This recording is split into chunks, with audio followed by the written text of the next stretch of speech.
तो चलिए बहुत जल्दी से हम एक क्विक रिव्यू लेते हैं जो कि बहुत इम्पोर्टेंट है एग्ज़ाम पॉइंट ऑफ व्यू से।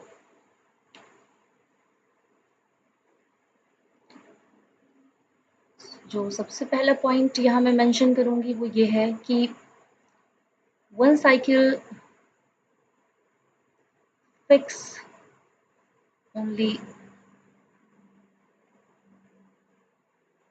One CO2 molecule.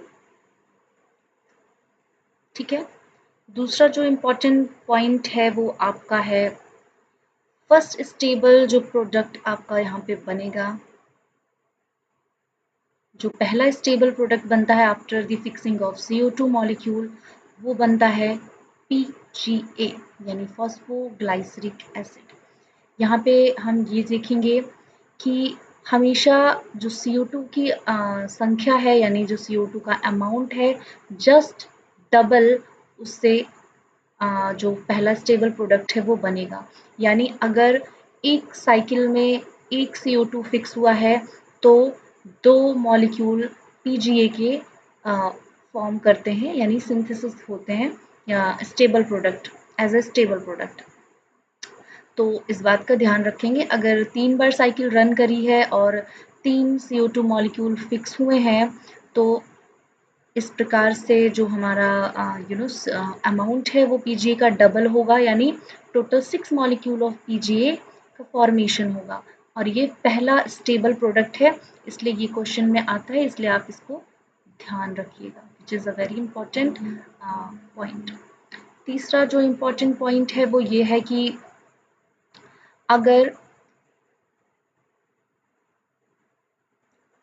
3 turns of 3 turns of C3 cycle formed half molecule of glucose, half molecule of glucose यानी टोटल 3 साइकिल जो C3 के अगर कंप्लीट होंगे तो सिर्फ हाफ मॉलिक्यूल यानी आधा मॉलिक्यूल ही ग्लूकोज का बनेगा और अगर 6 टर्न्स कंप्लीट होते हैं 6 tons of C3 cycle formed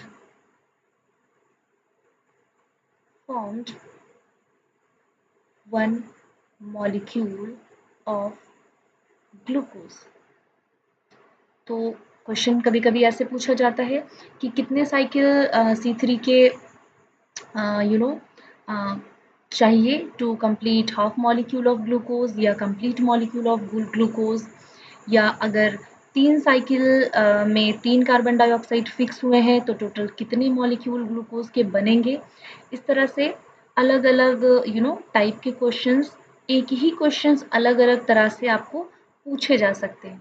तो इस वजह से इस बात को आप ध्यान में रखेंगे।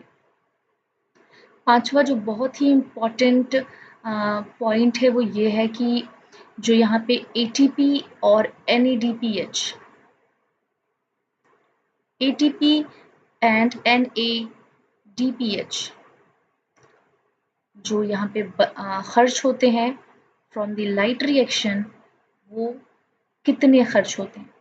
तो अगर यहाँ पे 3 साइकिल यानी 3 साइकिल रन हुई है तो टोटल यहाँ पे आपको 9 ATP आपका खर्च होता है और 6 NADPH2 खर्च होता है। हम अगर यहाँ जाके देखेंगे तो यहाँ पे आपका 6 ATP जो आपका रिडक्शन प्रोसेस में खर्च हुआ है और 3 ATP आपके रीजनरेशन प्रोसेस में खर्च हुए हैं तो टोटल यहाँ पे आपके 9 ATP मॉलिक्यूल खर्च हुए हैं और यहाँ पे 6 मॉलिक्यूल ऑफ NADPH खर्च हुआ है रिडक्शन प्रोसेस में। तो यहाँ पे टोटल 6 मॉलिक्यूल ऑफ NADPH खर्च हुआ है।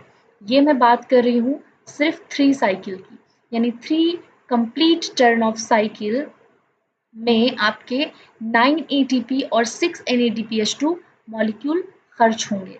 सेम एज इट इज़ अगर हम बात करेंगे कि टोटल 6 साइकिल अगर कंप्लीट हुई है तो कितने मॉलिक्यूल यहाँ पे जो एनर्जी मॉलिक्यूल हैं वो खर्च होंगे। तो यहाँ पे आपके जो अमाउंट है वो डबल हो जाएगी। 18 एटीपी यहाँ पे आपका एनर्जी मॉलिक्यूल खर्च होगा और यहाँ पे 12 NADPH2 यहाँ पे आपका खर्च होगा।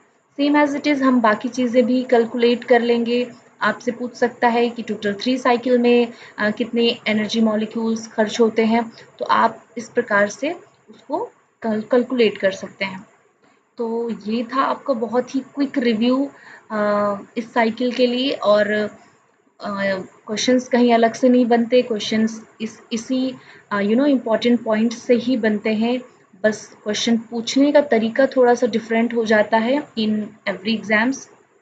तो जब हम एक बार किसी चीज़ को एक अच्छे से समझ लेंगे तो फिर क्वेश्चन कितना भी ट्रिकी हो और कितना भी डिफरेंट वे में पूछा गया हो, सेम ही क्वेश्चन को आप उसको इजीली आंसर कर पाएंगे।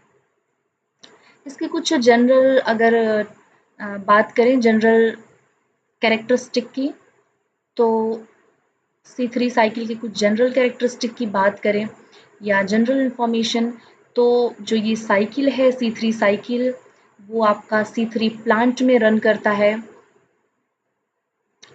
Inside the C3 plant. यानी ये जो C3 साइकिल है वो C3 प्लांट में आकर करता है। C3 जो साइकिल है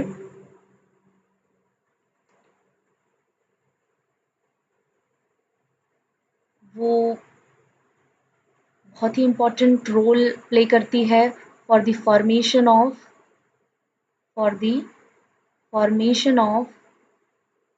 ग्लूकोज मॉलिक्यूल। यानी नेचर में प्लांट इसको रन करता है फॉर द सिंथेसिस और फॉर्मेशन ऑफ ग्लूकोज मॉलिक्यूल्स। ठीक है, ये एनर्जी रिच मॉलिक्यूल्स होते हैं और ये एज अ फूड सोर्स काम करते हैं हमारे प्लांट के लिए। और कुछ जनरल कैरेक्टरिस्टिक्स की अगर हम बात करें तो इसमें जो क्रैंज एनाटॉमी है वो एब्सेंट होती है।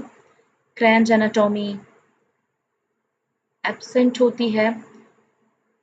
क्रैंज एनाटॉमी एक बहुत ही एडवांस फीचर है which is found inside the C4 plants to avoid the photorespiration के बारे में मैंने आपको थोड़ा सा एक जनरल व्यू दिया था कि यहाँ पे एनर्जी लॉस हो जाती है और फिक्स CO2 भी लॉस हो जाता है।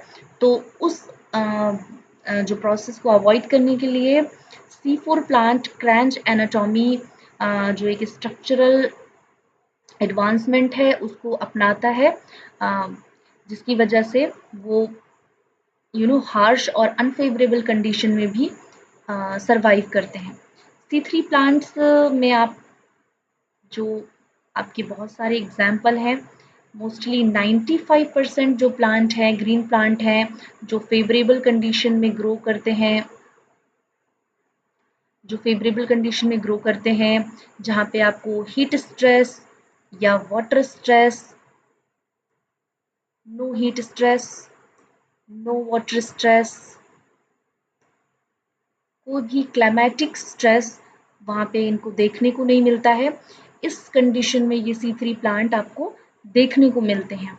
लेकिन जैसे ही कंडीशन थोड़ा सा भी इनके फेवर में नहीं रहता, यानी अनफेवरेबल हो जाता है, यानी हीट बढ़ जाती है या टेम्परेचर बढ़ जाता है या वाटर स्ट्रेस हो जाता है, तो ये क्या करते हैं, ये प्लांट फिर फोटो रिस्पिरेशन करने लगते हैं। और फोटो रिस्पिरेशन हमें पता है कि एक वेस्टफुल प्रोसेस है जिससे निकलने के लिए या जिसके एडेप्टेशन में C4 प्लांट ने एक अच्छा एडेप्टेशन किया है, जिसकी वजह से वो एक बहुत ही टेम्परेट जोन में या हीट स्ट्रेस जोन में या वाटर स्ट्रेस जोन में या अनफेवरेबल कंडीशन में भी सरवाइव करते हैं। तो ये थे कुछ इम्पॉर्टेंट एस्पेक्ट्स आपके C3 प्लांट से रिलेटेड। होप आपको ये लेक्चर पसंद आया होगा। अगर आपको ये लेक्चर अच्छा लगा है तो शेयर करें, लाइक करें एंड सब्सक्राइब करें। Thank you so much.